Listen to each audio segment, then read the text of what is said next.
During the fall of 1971, when I was 22 years old, I shared a near-death experience with my cousin, James, and his best friend Rashad, who was from India.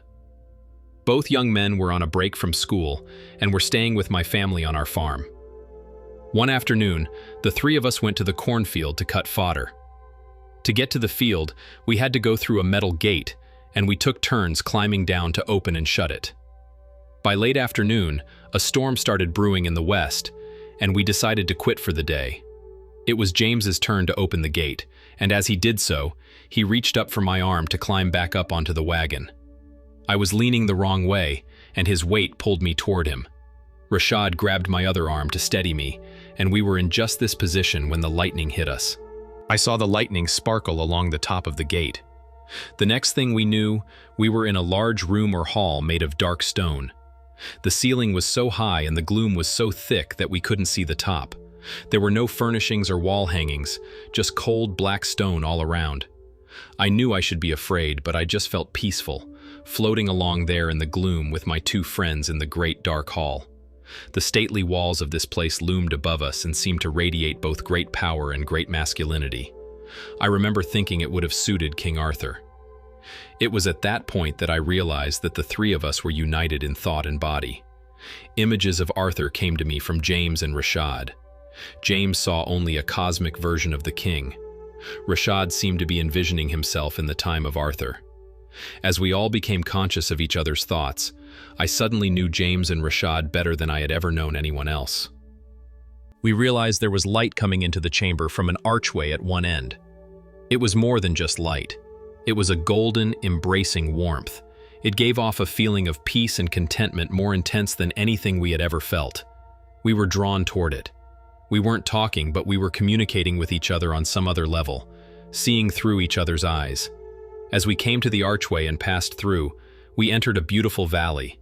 There were meadows and tree-lined hills that led to tall mountains in the distance. Everything glistened with golden sparks of light.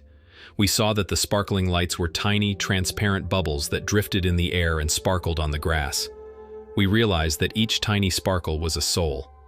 To me, the valley appeared to be heaven, but at the same time, I knew that James and Rashad were seeing it differently. James saw it as the Gulf of Souls. Rashad saw it as Nirvana, and somehow we knew all this without speaking. The light began gathering at the far end of the valley, and slowly, out of the mist, a pure white being began to materialize. I saw an angel with a strong, bright face, but not like you'd usually imagine.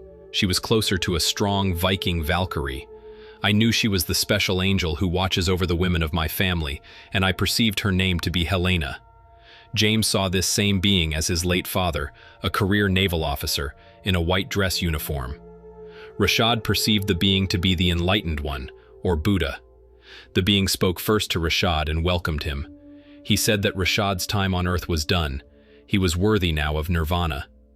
Rashad asked why James and I were there, and was told that we were part of the reason why he was worthy of nirvana.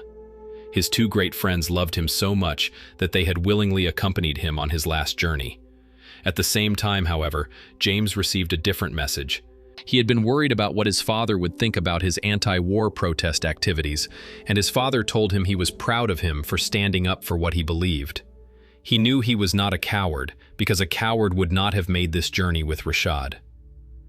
I received yet another message in which Helena told me she was glad I had remembered the example of strength, honesty, wisdom, and loyalty taught to me by my family. We spent what seemed like an eternity in this place as we talked to our separate, yet joined entities. They said they appeared to us in this way because, back in the real world, we were physically joined when the lightning struck us. They said it also symbolized the joining of all religions and doctrines. They said I would live to see a new age of tolerance, that the souls and hearts of humanity would be joined as the three of us were. The guides taught us that doctrine, creed, and race meant nothing. No matter what we believed, we were all children joined under one God, and the only rule was God's true law: do unto others as you would have them do unto you. We should treat all people as if they were a part of our souls, because they are. All living things in the universe were connected.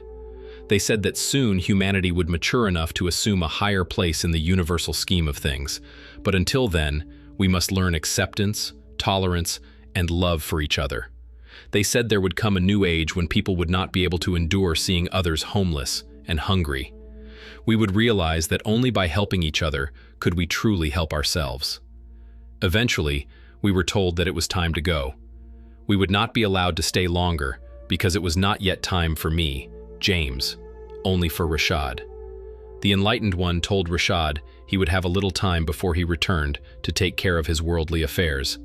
James's father told him he would return to this place soon after Rashad, but the two of them had to go back for now so that I could.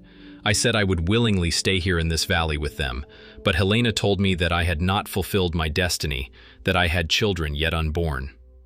We drifted slowly toward the archway. The pull became stronger, and we were thrown back into the world. We floated for a while there, hovering above our bodies. Some of my cousins had been in the next field and had seen what had happened. We saw them all come running to where we lay. James and Rashad's hands were still stuck to my arms. We saw my cousins pry their fingers loose so they could turn Rashad over to help him. When our hands were pried loose, James and I re-entered our bodies. We felt as if we were on fire, but it turned out that we had only minor injuries. Rashad, it seemed, being on the end, had taken most of the charge. The doctors said that the lightning had caused damage to his heart, lungs, and liver.